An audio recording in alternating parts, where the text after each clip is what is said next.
मार्ग पर जिला उपायुक्त के निवास के सामने सड़क हादसे में एक नंदी गंभीर रूप से घायल हो गया। सूचना पर मिलने पर गौरक्षक दल की टीम मौके पर पहुंची। एक और जहां लोगों की सुविधाओं के लिए कई तरह के इंतजाम किए जा रहे हैं, वहीं इन इंतजामों को लेकर बेजुबान जानवर बेमौसम मरते नजर आ रहे हैं। जी हां, सोमवार की सुबह दो अलग अलग सड़क हादसों में एक गौवंश की मौत हो गई, जबकि दूसरा नंदी जिला उपायुक्त के निवास के सामने जिंदगी और मौत की लड़ाई से तड़पता हुआ दिखाई दिया। हैरत की बात तो यह है कि कहने को तो पलवल जिले में पशु अस्पताल भी है, लेकिन गौवंश के इलाज के नाम पर गौ रक्षक हमेशा भटकते दिखाई देते हैं। सड़क हादसे में घायल नंदी को गौ रक्षकों ने पशु चिकित्सक की मदद से प्राथमिक उपचार तो दे दिया, लेकिन उनका कहना था कि इस नंदी की रीढ़ की हड्डी और कूल्हे में फ्रैक्चर आ जाने की वजह से यह जिंदगी और मौत की लड़ाई लड़ रहा है। एक और जहां गौ रक्षक इस नंदी की जान बचाने का प्रयास कर रहे हैं, वहीं दूसरी ओर नम आंखों से वह इस नंदी की मौत की भी दुआ भी मांग रहे थे। उनका मानना था कि इस हालत में नंदी के लिए जीना बेहद ही मुश्किल हो जाएगा। एम्बुलेंस और चिकित्सक के इंतजाम को लेकर उन्होंने सरकारी मदद के प्रयास किए। एम्बुलेंस के लिए नगर परिषद चेयरमैन यशपाल को गौ रक्षकों द्वारा फोन किया गया, लेकिन कोई मदद नहीं मिलने के बाद आखिरकार उत्तर प्रदेश की सीमा में स्थापित गौ सेवा धाम से एम्बुलेंस को मंगवाया गया। इस तरह से गौवंश जिले में गौवंश की हो रही दुर्गति को लेकर गौ रक्षक मायूस हैं। गौ रक्षकों का कहना है कि उन्होंने जिला प्रशासन से लिखित में गौचर भूमि में से गौ चिकित्सालय और गौ सेवा के लिए भूमि की मांग की हुई है, लेकिन कोई सुनवाई नहीं हो रही। प्रवीण जी, क्या हादसा हुआ है गौवंश के साथ और कब आपको पता लगा? यही मुझ पर सुबह 4 बजे फ़ोन आया था। ये किसी ट्रक वाले से नंदी महाराज का एजेंट हो गया है और हमने हर जगह फ़ोन करके देख लिया और डीसी साहब के घर के सामने है। अब तक कोई कार्रवाई नहीं हुई है हमारे पास। तो क्या हालत है इसकी गौवंश की? इसकी जो आपका पिछला हिस्सा है वो पूरा डैमेज हुआ पड़ा है नंदी महाराज का। इसके सींग पूरी टूटा पड़ा है। तो क्या हालात है, क्या मानना है कि क्या उपचार से फ़ायदा होगा? इसका जी फिलहाल तो कोई उपचार है नहीं। गौ सेवा धाम से वो एम्बुलेंस बुला रखी है, वो आने वाली है। जब देखते हैं क्या हो। बेल्ट डॉक्टर साहब आ रहे हैं।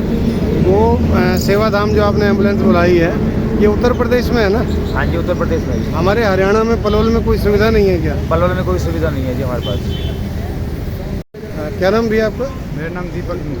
दीपक जी, क्या हादसा हुआ है? ये हादसा सुबह मॉर्निंग में फ़ोन आया था हमारे पास में कि एक नंदी महाराज का एक्सीडेंट होगा ट्रक से। वहाँ पर पहुँचे हम सुबह से कमेटी में फ़ोन करा एम्बुलेंस के लिए, चेयरमैन साहब के पास फ़ोन करा, लेकिन यहाँ वो मना कर देते हैं कि हमारे पास वो एम्बुलेंस नहीं है, कैटल कैचर है कि अन्य प्राणियों के लिए। ये भी तो एक प्राणी है, इसके लिए भी तो वो एम्बुलेंस काम आएगी। इमरजेंसी में फिर कहाँ से पहुँचाएँ? अब तक पहुँचा देते, तब से तड़प ही रहा है बेचारा।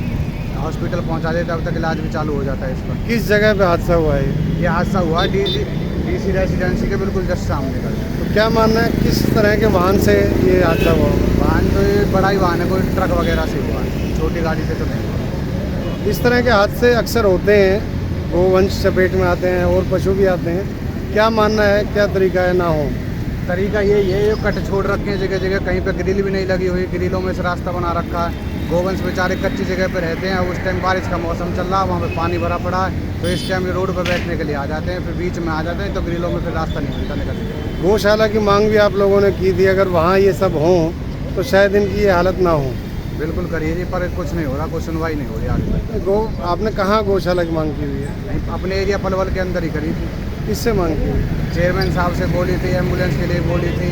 जब तो उन्होंने इलेक्शन से पहले तो बोल दिया कि एम्बुलेंस भी देंगे, अब कुछ नहीं, कोई सुनवाई नहीं। भैया, क्या नाम है आपका? मेरा नाम मनीष बैसला है जी। मनीष जी, ये जो हादसा हुआ है गौवंश का, क्या मानना है, क्या कारण है जो इस तरह के हादसे होते हैं? भैया, गौशाला की कमी और हॉस्पिटल ना होना पलवल के अंदर। अगर गौशाला और हॉस्पिटल पलवल के अंदर बन जाए तो ये गोवंश इस हालत में नहीं होंगे। और आज आप देखिए, ये गोवंश जो है डीसी साहब के रेजिडेंस के सामने पड़ा है और सुबह 5 बजे से हम यहाँ खड़े हैं, लेकिन किसी प्रशासन ने कोई इसकी सुध नहीं ली है। मेरा मानना है कि आप एक बार इसे दिखाएं और डीसी साहब के रेजिडेंस को। नहीं, अब एम्बुलेंस मिल नहीं पा रही, डॉक्टर मिला नहीं, कोई स्थान है नहीं जहाँ इसे ले जाओ, तो कहाँ से मंगाया आपने? सब होडल से चित्रलेखा देवी उत्तर प्रदेश वाले, उससे कोसी वाले से जी।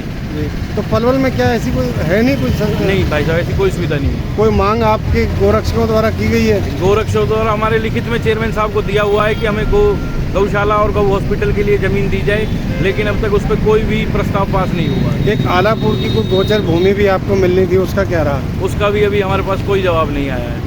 लिखित में हमारा जो हमने लेटर दे रखा है वो लिखित में उनके पास है। अभी तक हमारे पास कोई जवाब चेयरमैन साहब की तरफ से नहीं मिला है। तो जिले में कितने गोरक्षक हैं जो सक्रिय हैं? 100 से ज़्यादा है।